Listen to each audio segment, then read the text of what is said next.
Welcome to today's orientation. My name is Kim Schuler, and I am the Chief of Special Assignment Policy.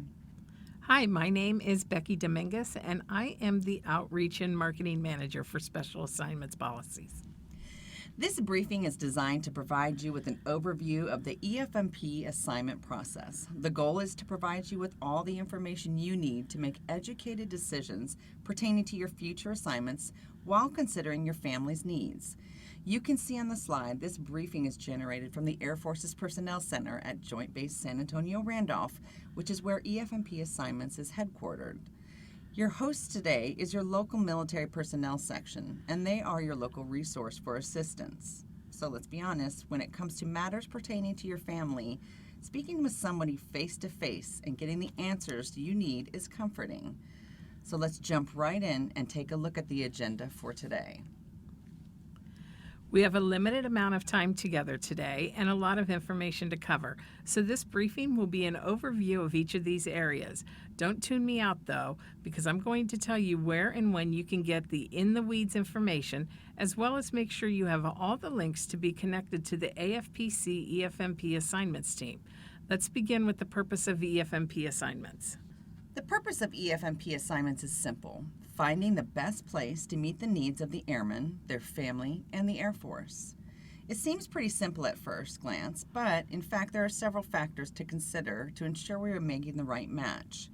First, we need to make sure the airmen with families who have special needs and meet DoD criteria who are enrolled in the EFMP program and assigned a Q code designator. We will discuss the Q code more later. Additionally, we will need to make sure we are placing the airman and family at an accompanied tour location. Finally, the assignment will be based on manning needs of the Air Force, as well as having the required medical or educational care available. The medical and educational needs may be met through a combination of care provided through the MTF or through the TRICARE network. Additionally, an EFMP assignment provides the member an initial 12-month deferment from having to PCS or go TDY for over 30 days. A deferment can also be granted when a new condition has been diagnosed and the airman's presence is essential in establishing or participating in the treatment program. Now let's move on to reasons for an EFMP reassignment or deferment. As you well know, life sometimes requires a Plan B. In the EFMP assignment world, we call this a reassignment or deferment. The eligibility for either an EFMP reassignment or deferment is specific, and at least one of these criterion must be met. There are two reasons why a member would be eligible to apply for an EFMP reassignment. Either care is unavailable or they have received a service non-availability notice. Let's take a look at how you would qualify for either of these. First, there may be a time when a determination is made that care is unavailable at your current accompanied location. This is due to a new diagnosis, a change in MPF capabilities, or the TRICARE support network, and we must move an airman and their family to a location where manning supports and the required care can be provided. To be eligible under the care unavailable criteria, the local special needs coordinator at the military treatment facility will verify if services are not available. To be eligible under the service non-availability notice criteria, you must receive a notification from the gaining base's medical treatment facility stating the necessary services for your family member are not available through TRICARE, the MTF, or the two combined. Of course, this does not apply to unaccompanied locations.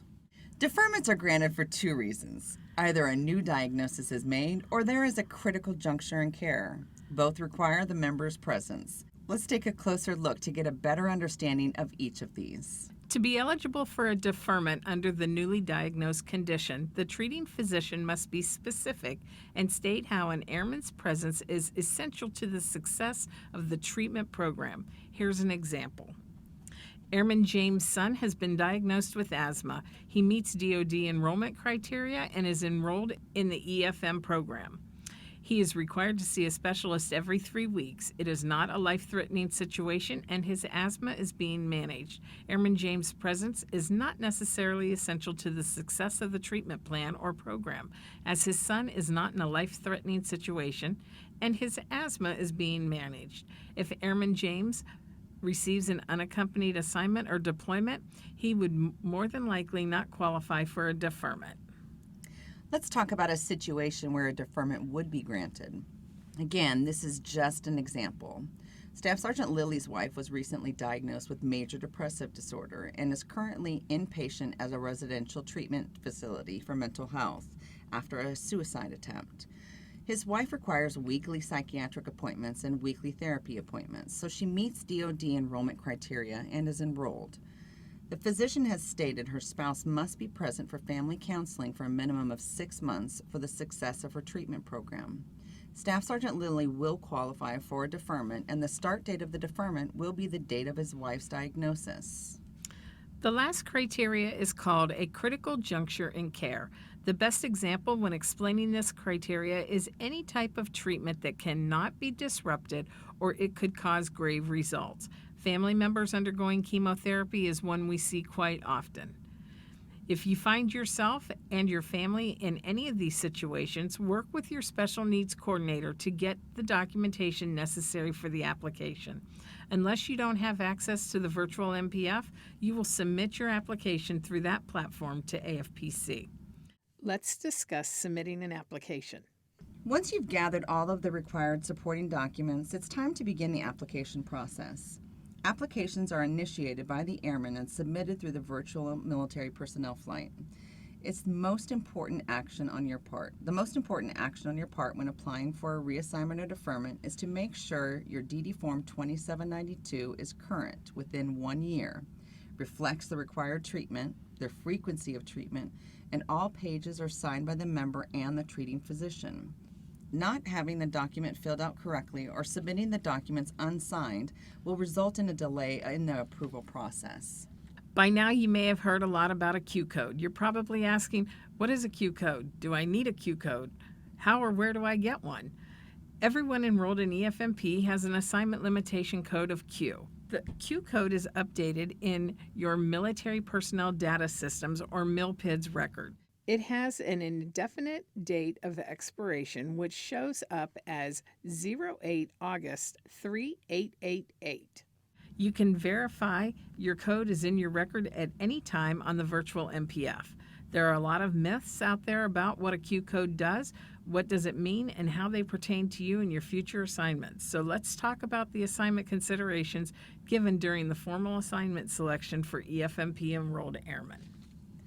The number one question received in EFMP assignments at the headquarters level is, why can't my EFMP enrollment be taken into consideration when selecting me for an assignment? Followed by, why can't I just get the list of bases my family member can be guaranteed services so I don't have to go through the hassle of being selected for an assignment, receive a service non-availability notice, or dependent travel as some call it, and then have to request a cancellation or change of assignment? These are excellent questions and are at the center of innovation efforts than process changes.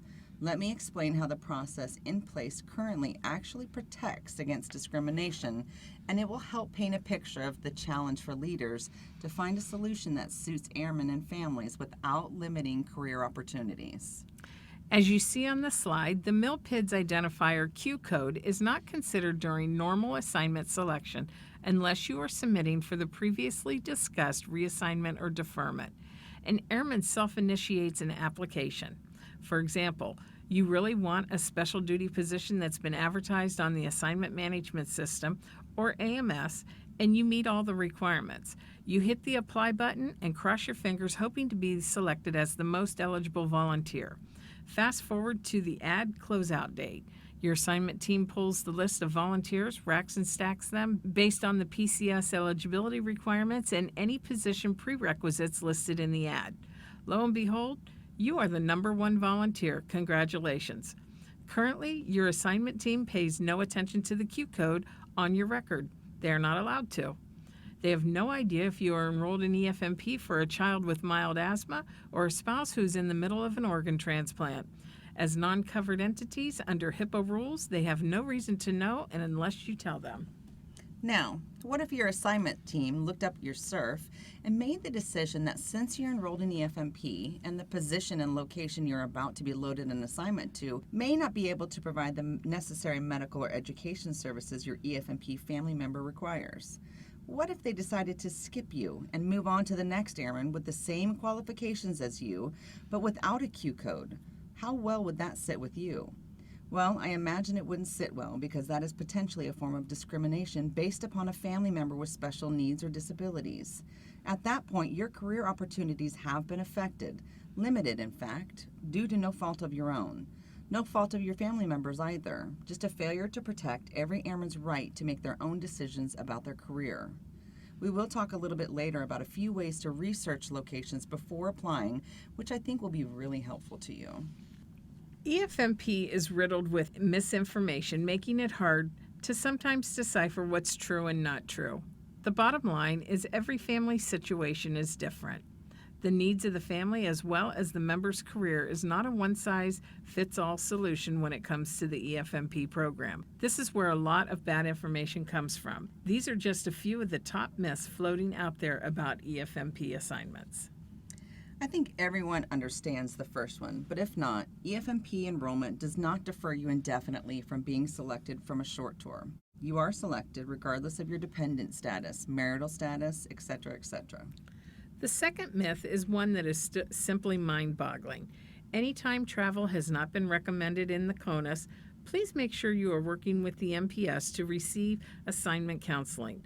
Overseas assignments are tied to command sponsorship, which require a positive travel recommendation. But the CONUS is different. CONUS assignments can be diverted or canceled, as you will see in a few slides. The third myth is pretty common. Assignment cancellation is not automatic. Some airmen just stop out processing and think nothing of it. A request still has to be processed for cancellation or diversion. This is where it's important to know if you are a mandatory mover, meaning you have a date eligible to return from overseas or DEROS, are on the vulnerable to move list or VML for officers, or if you are on a maximum tour with a code 50. These categories of airmen must have a replacement reassignment worked by the EFMP Assignments team at AFPC to ensure service are available at the next location. Okay, enough myths. Let's get into what happens when an airman applies for an EFMP reassignment.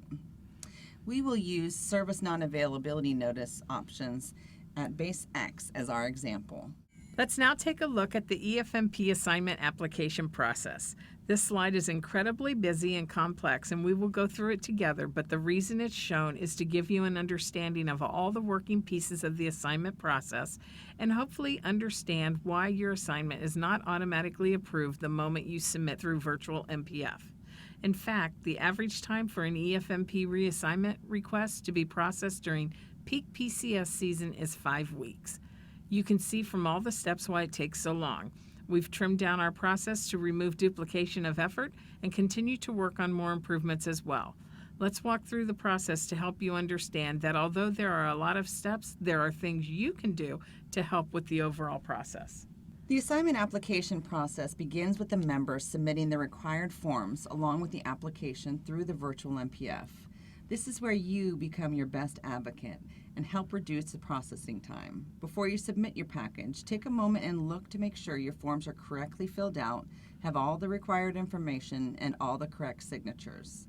This is also where you are able to list the bases you would like to be considered for. Please keep in mind, there is no guarantee that you will be assigned to one of those bases, but we will certainly look at your list first to see if we can place you there. Once you've submitted your application, your commander has 7 days to forward in the case management system. If no action is taken by the commander, the application automatically forwards to AFPC on the 8th day. Once AFPC receives the application package, it will be reviewed for completeness and accuracy. If it's complete and accurate, it's forwarded to AFPC Tier 2, our case managers. Tier 2 will forward the complete package to the AFPC Medical Review Board, where they will review and either approve or disapprove and return to Tier 2 with any necessary recommendations. Tier 2 will work with the assignment teams to determine if manning supports at any of the bases the member requested. Then they will send out a Facility Determination Inquiry, or FDI, to each of the bases at the same time. You can see in the middle where there are 5 bases that receive an airman's package for reassignment. Why do you suppose we do that? Well, this allows us to reduce the processing time by asking all of the bases at the same time if services are available. As you can see, 2 of the 5 in this example are red to indicate a negative response, and they will no longer be considered for the member's assignment. If all 5 responses are negative, we can now start looking at other places faster instead of asking each base once at a time. Once we have a good match, meaning we have found a base that can support the manning, as well as meeting the medical and educational needs of the family, an assignment will be prepared. Hopefully the assignment will be to one of the choices the member requested, but it's not always possible. When situations warrant, a member may apply for an exception to policy. Once the ETP package is approved or disapproved, the decision will flow back through Tier 2 for the required action. The member and the commander will receive the assignment notification or disapproval message. So I know that this is a lot of information, but hopefully it gives you a better understanding of the complex process involved to make sure we get you and your family to the best base to support your medical or education needs. Many of you may go through your whole career without ever actually needing to go through AFPC for a change of assignment due to EFMP. There are some ways you can be prepared ahead of time if you know you have an assignment coming down the line. Let's take a look at some helpful information for when you are getting ready to PCS. Most airmen are planners. We don't normally like surprises. When you are in the middle of PCSing with EFMP dependents, surprises are the last thing you want. Some advanced planning can save frustration later. If you have an established DROS, are on a maximum tour, or know when your assignment cycle is going to drop and when your reporting window will be, use the form viability windows to help plan so you aren't scrambling for doctors or school appointments to get your paperwork completed. Be sure your form is current. Form longevity is tied directly to what's called by the medical field as a point-in-time clearance. The Gaining Chief of Medical Staff, or SGH, will consider the current resources within their military treatment facility, what's available within their base's TRICARE support network, any projected clinic closures or physician shortages. There is a lot taken into consideration before an SGH will provide a service availability or non-availability notice back to an airman. The review of availability and frequency required for specialty services cannot be projected past 6 months, as there are too many variables in one's health that can change quickly. In other words, a clearance done 12 months out may miss out on any additional diagnoses or changes in the frequencies required. Another way to prepare, and this is especially helpful if you are beginning the fishing for an assignment stage, is to use TRICARE Online to search for any specialist your EFMP dependent requires. Do they need a pediatric oncologist? Is there one even available at the location which accepts TRICARE? It's not an exact science, but it will give you a good ballpark into their local support network. What if you don't know which installations your career field can go to? If you use the assignment management system, you can see a listing of locations which your AFPC can go to. Who knew? Put these last 2 resources together, and you can do some good detective work to see if the feasibility of whether you should put Paris on your dream sheet or not. So don't wait for an assignment to drop. Unless you don't have the option, prior planning can help reduce some frustration. So you planned, researched, and did everything, and yet you still receive a negative travel recommendation. Let's move on and see what you can do. Wow, another crazy slide. This slide is packed with information. It's very easy to read and provides you lots of options in the event you receive a service non-availability notice. Now, this chart is just a visual depiction of the EFMP portion of Air Force Instruction 362110, Total Force Assignments. EFMP assignments are covered in paragraph 2.18. Most situations will fall within categories you see on the slide. If not, be sure to ask your local MPF on your next step. As you can see, on the left are the categories of assignment selection type. Then to the right are the selection status, such as volunteer, non-volunteer, or mandatory mover. These are major factors for EFMP reassignment options. Let's take a deeper look into the CONUS assignments first and then overseas. As you can see, travel cannot technically be denied to a dependent within the CONUS, or continental United States. This is the major difference between a CONUS assignment and an overseas assignment. With that being said, There are barriers that airmen must be aware of before making the personal decisions to proceed on a CONUS assignment where one or more dependents have received a negative travel recommendation. At the gaining location, if a specialty required on the DD Form 2792 is not available, AFPC will not reassign the airman unless the family member has been confirmed to be in a life-threatening situation. The Air Force has lived up to its promise to only assign the airman to locations where care is available, and the resulting struggles that the family member will incur due to the decision to proceed will not be used as authority to be reassigned. The more difficult situation is overseas travel when a service non-availability notification is received. Here's where things get complicated. In order to obtain command sponsorship to an overseas location, dependents must be medically cleared.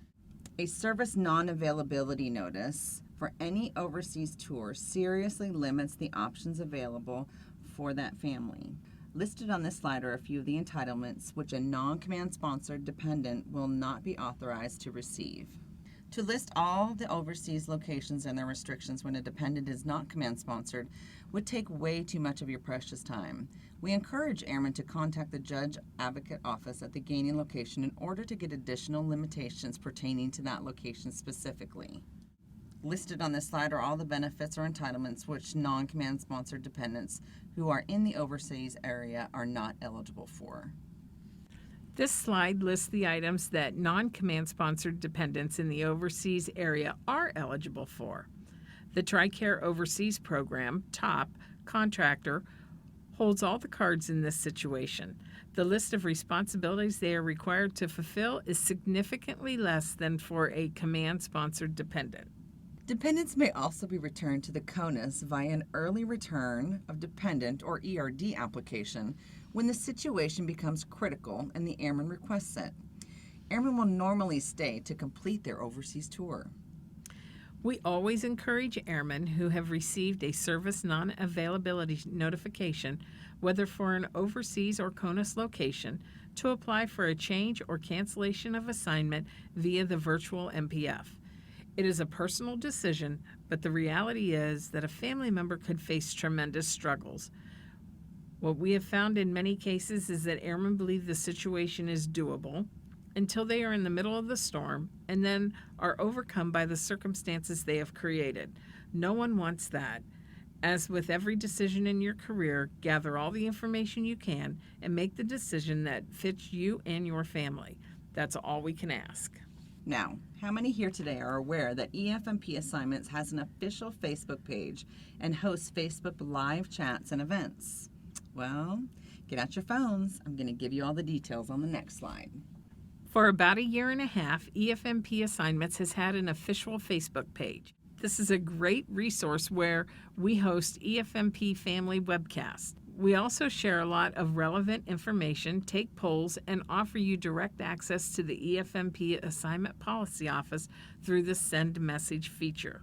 We encourage you to submit questions you would like to have addressed during these live sessions. Take a picture of the screen, like it, share it with others, and most definitely attend the live events. If you miss it, we will keep it on the page as we store it on the AFPC Public Affairs YouTube page as well, so you can look at it there later. And yes, the Facebook page is for active duty airmen and spouses. This is what we call the Willy Wonka golden ticket of all contact slides. Here you have the tiered structure within AFPC. Tier 1, our Total Force Service Center, and our fabulous customer service representatives. Tier 2, our case managers, and Tier 3, the Assignment Policy Office. Please be sure to use your local resources first and give them an opportunity to assist. A lot of times we do find that issues can be resolved at the lowest possible level. However, we are here to help and try to make sure that our processes are transparent. We are available to assist whenever needed. Thank you and have a great day.